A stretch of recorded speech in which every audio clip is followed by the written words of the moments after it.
Hello again. In this video, I have another program flip for you. This time it is for the Beatles' White Album concert. Now, in case you are unaware, the Beatles are my all-time favorite band.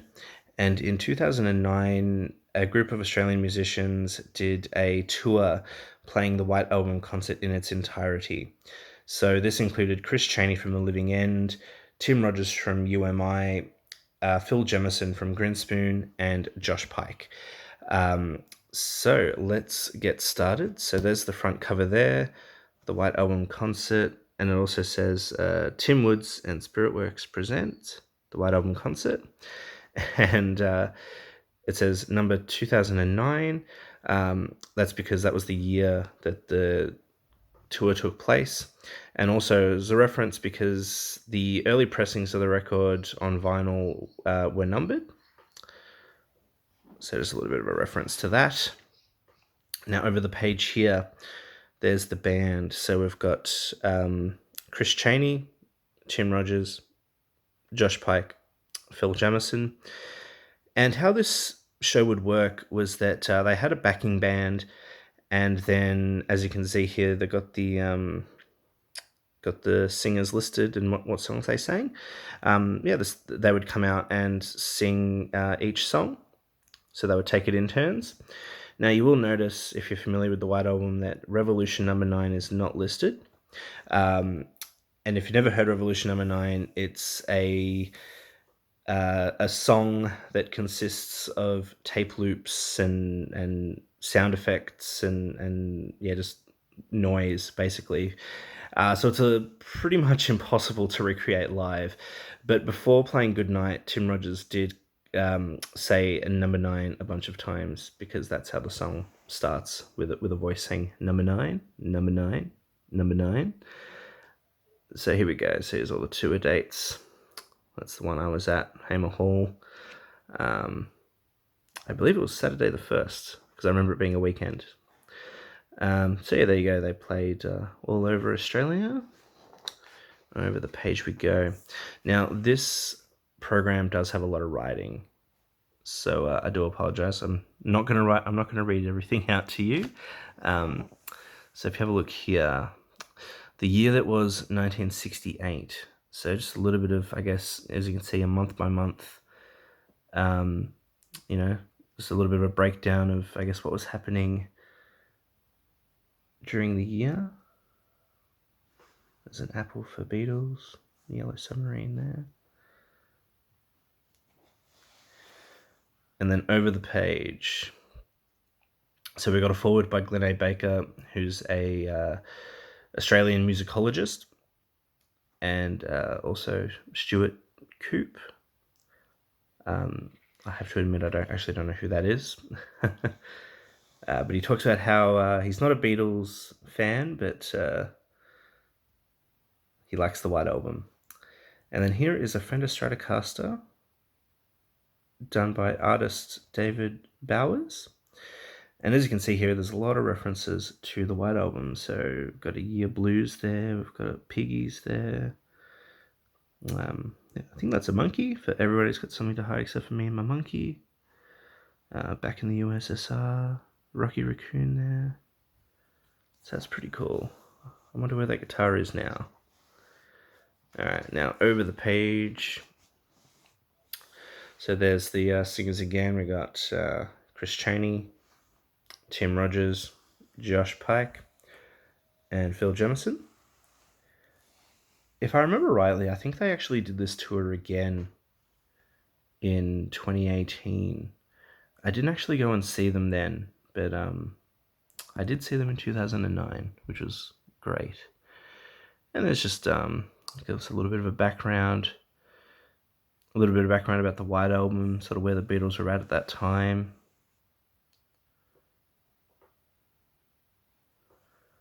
As I said, a lot of writing. I'd love to sit here and read it all out to you, but it might be a little bit time consuming. And there's just a little bit of trivia for Happiness is a Warm Gun. It was inspired by a Gun magazine cover that read, "Happiness is a warm gun in your hands."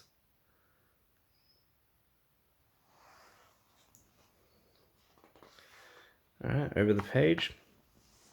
All right, so this is just a little bit of a profile on Chris Chaney, talking about his accomplishments and what he thinks of the White Album, and just a little bit of a history of his career there.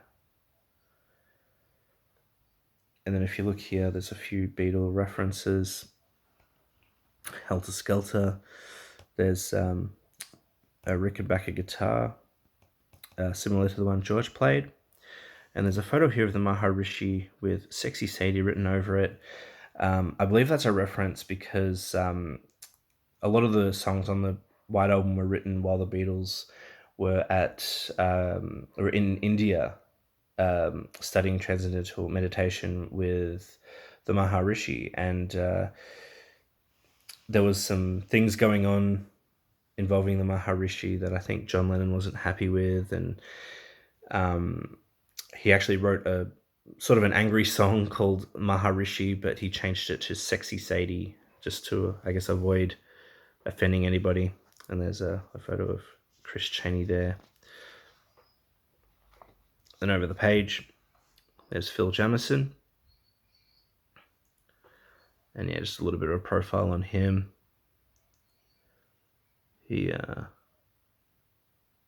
yeah, I was going to say, I remember his wife walked down to the aisle to I Will, which is pretty cool. And I believe he sang it on the night. So that's a pretty cool thing to do. And some other references to the White Album. There's a number 9 for Revolution, number 9.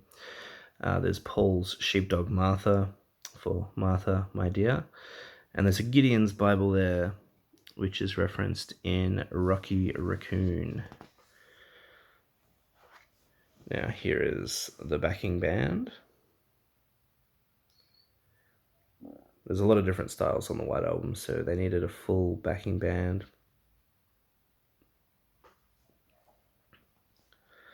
As you can see, there's, guitars, drums, brass instruments, all sorts of stuff. There's Tim Rogers.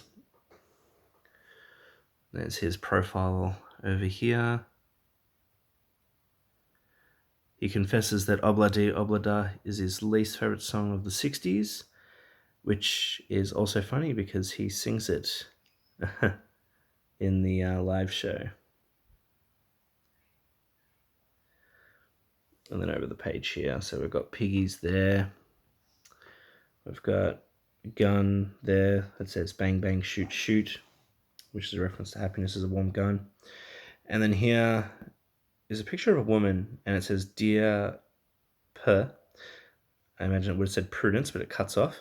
That would be a reference to Dear Prudence, which was a song inspired by Prudence Farrow, which is Maya Farrow's sister, and they were at the transcendental medication camp as well in India, and I believe that Prudence locked herself away, and I think John went to see if she was okay, and in response wrote the song. So I don't know if that photo is definitely her or not, but I'll just assume it is. And there's Josh Pike.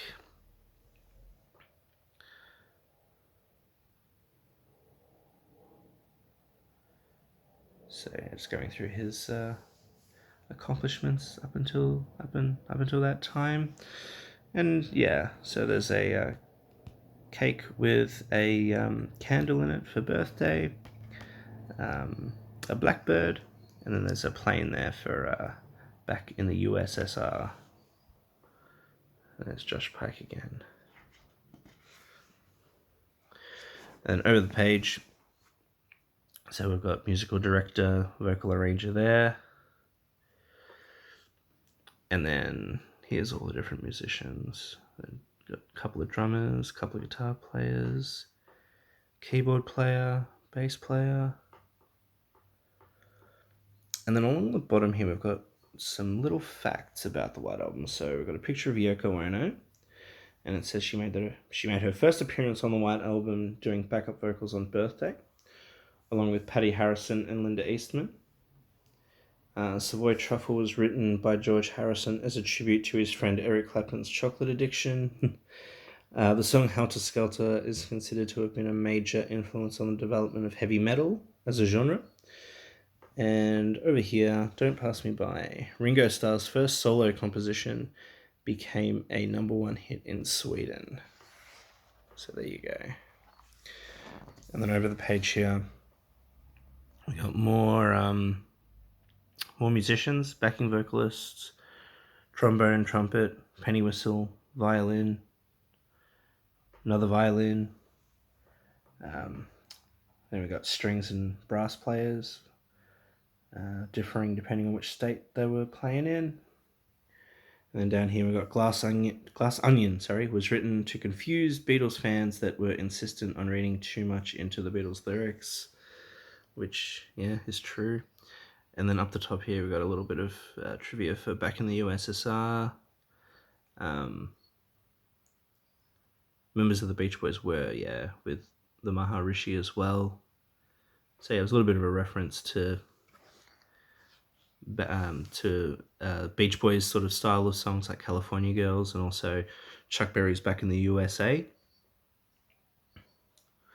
And then just over here we've got tour show credits.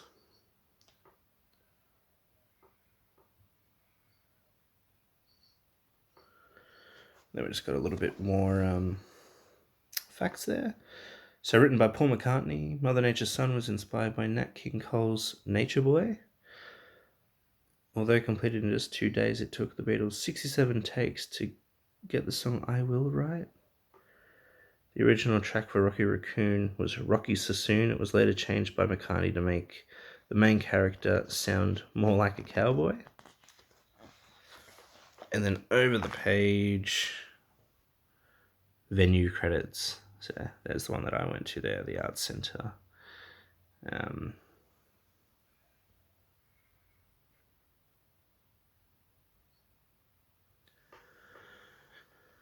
And I think we've got one more fact for you. The continuing story of Bungalow Bill. Since the song's release, the term Bungalow Bill went on to become general British slang for a dimwit. There you go. And then over the page here, showing that it was definitely a while ago. Channel V presenter search for 2009. Sadly, Channel V is no longer a channel, but definitely watched a lot of Channel V back in the day, and I think I vaguely remember them looking for a presenter. I don't remember who won, but I remember them looking for a presenter around that time. And then, of course, an all-white background, but we've got, down the bottom here, we've got presented by Tim Woods and Spiritworks. And then we got Triple J, we got Max, which was another music channel called Music Max. Fasterlouder.com. And then we've got, Street Press Australia, In Press, which was a street press magazine in Melbourne, The Drum Media, and Time Off. There you go. Oh, there you go. There's the White Album concert program. I hope you liked the video. If you did, please like and subscribe, and I will see you next time. Cheers.